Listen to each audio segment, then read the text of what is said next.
Hi நண்பர்களே, welcome to சனா சேவை மையம் யூடியூப் சேனல். நம்ம சேனலில் தற்போது என்ன செய்தி பார்க்க போகிறோன்னா, ரேஷன் கார்டில் உங்களுக்கு பதிலாக வேறு ஒருவர் பொருள் வாங்க பிரதிநிதியை ஆன்லைனில் எப்படி சேர்க்கணும் அப்படிங்கிறத பார்க்க போகிறோம். அதுக்கு முன்னாடி நம்ம சேனலில் சப்ஸ்கிரைப் பண்ணாதவங்க சப்ஸ்கிரைப் பண்ணிக்கங்க. ரேஷன் கார்டில் ஒரே ஒரு நபர் தான் இருக்காங்க, அவங்களும் வயசானவங்களாக இருக்காங்க. அவங்களுக்கு ரேஷன் பொருட்கள் மற்றொரு எப்படி வாங்கணும் அப்படிங்கிறத நம்ம இந்த வீடியோவில் பார்க்க போகிறோம். இது ஆஃப்லைன் மெத்தடாக இருந்துச்சு. அங்கீகார சான்றுங்கிறத ஒன்று ஃபில் பண்ணிவிட்டு அந்த ரேஷன் கார்டில் கொடுத்திங்கன்னா அவங்க டிஎஸ்ஓட்ட அனுமதி வாங்கி கொடுப்பாங்க. அதுக்கப்புறம் அவங்களுக்கு பதிலாக இன்னொருத்தர் அந்த ரேஷன் பொருட்களை வாங்கிக்கலாம். தற்போது இது ஆன்லைன் மெத்தடாக வந்துடுச்சு.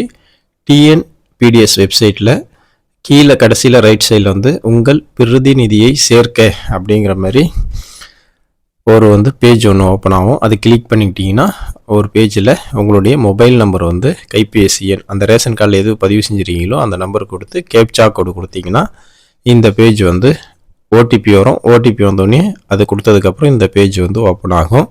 இதில் பிரதிநிதி விவரங்கள், யார் ரேஷன் கார்டு அந்த வயதானவங்களுக்கு பதிலாக யார் பொருள் வாங்குகிறாங்களோ அவங்களுடைய ஆதார் கார்டை வச்சு அந்த பிரதிநிதியோட ஆதார் கார்டில் என்ன டீட்டெயில்ஸ் இருக்கோ அதை ஃபில் பண்ணணும். அவங்களோட பெயர் ஆங்கிலத்தில், அதே போல் பெயர் தமிழில் அதில் டைப் பண்ணணும்.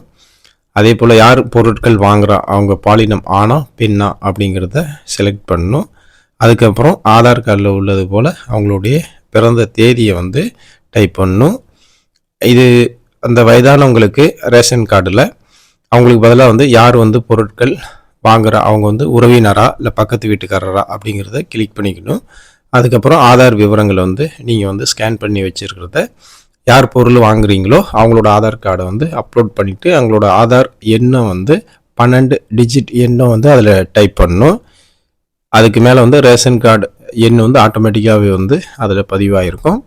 இந்த டீட்டெயில்ஸ்லாம் சரியாக இருக்கான்னு ஒரு வாட்டி பார்த்துக்கணும். நேமு, பாலினம், பிறந்த தேதி, உறவு முறை, ஆதார் இதெல்லாம் அட்டாச் பண்ணிவிட்டு பதிவு செய்ய அப்படின்னு கிளிக் பண்ணிங்கன்னா உங்களுக்கு பதிவாகிடும். பதிவாகிட்டு இந்த மாதிரி ஒரு எண்ணு கொடுப்பாங்க. இது சேவ் பண்ணிக்கின்னு இதுக்கப்புறம் உங்களுடைய வட்டார வழங்கல் அதிகாரி இந்த ஆன்லைனில் அப்ளிகேஷனை சரியாக இருக்கான்னு செக் பண்ணி பார்த்துக்கிட்டு உங்களுக்கு பெர்மிஷன் கொடுத்துட்டாங்க அப்படின்னா நீங்கள் அந்த வயதானவங்களுக்கு பதிலாக நீங்களே ரேஷன் கார்டு பொருள் வாங்கிக்கலாம்.